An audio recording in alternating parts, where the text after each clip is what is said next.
ముగ్గురు బిడ్డలు ఉంటే ఆ ముగ్గురు బిడ్డలకి సమన్యాయం పాటించడం, లేకపోతే ధర్మాన్ని పాటించడం, ఇది మోహన్ బాబు చేశారా లేదా అన్నది జనం చర్చించుకుంటున్నారు. అదే సందర్భంలో మనోజ్ ప్రవర్తనని లెక్కేస్తారు, విష్ణు ప్రవర్తనని లెక్కేస్తారు. అదంతా నడుస్తున్నటువంటి వేళ ఏదైతే మోహన్ బాబు చేసినటువంటి దాడి TV9 రంజిత్ మీదన అది చర్చనీయాంశమైంది.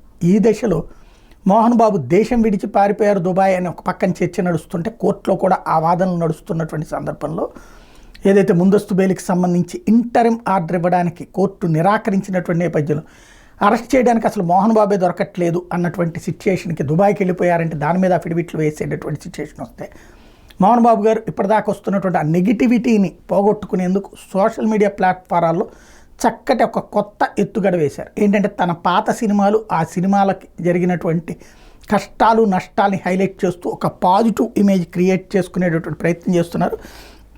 అందులో భాగంగా తనకు బాగా చేరువైన సినిమాల గురించి గత కొన్ని రోజులుగా ఎక్స్ వేదికగా పోస్టులు పెడుతున్నటువంటి ఆయన ఈ వివాదం టైంలో కీలకమైనటువంటిది చేసుకొచ్చారు. తన సినీ ప్రయాణంలో 1982లో వచ్చిన పట్నం వచ్చిన పతివ్రతల చిత్రానికి ప్రత్యేక స్థానం ఉంటుందన్నారు. ఎంతో ప్రతిభావంతుడైన మౌళి ఈ చిత్రానికి దర్శకత్వం వహించారని చెప్పుకొచ్చారు. ఈ సినిమాలో తన పాత్ర ఎంతో తృప్తిని కలిగించిందన్నారు.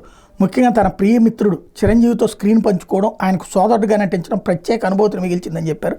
తాను మర్చిపోలేని చిత్రాల్లో ఒకటిగా ఇది నిలిచిపోతుందని చెప్పారు. తద్వారా మెగా ఫ్యాన్సే తనని ద్వేషిస్తూ వ్యతిరేకిస్తున్నటువంటి నేపథ్యంలో అబ్బే చిరంజీవి అంటే నాకు అత్యంత ఆప్తుడు అని చెప్పేటటువంటి ప్రయత్నం చేయడం ద్వారా పాజిటివ్ ఇమేజ్ కోసం ప్రయత్నిస్తున్నారు.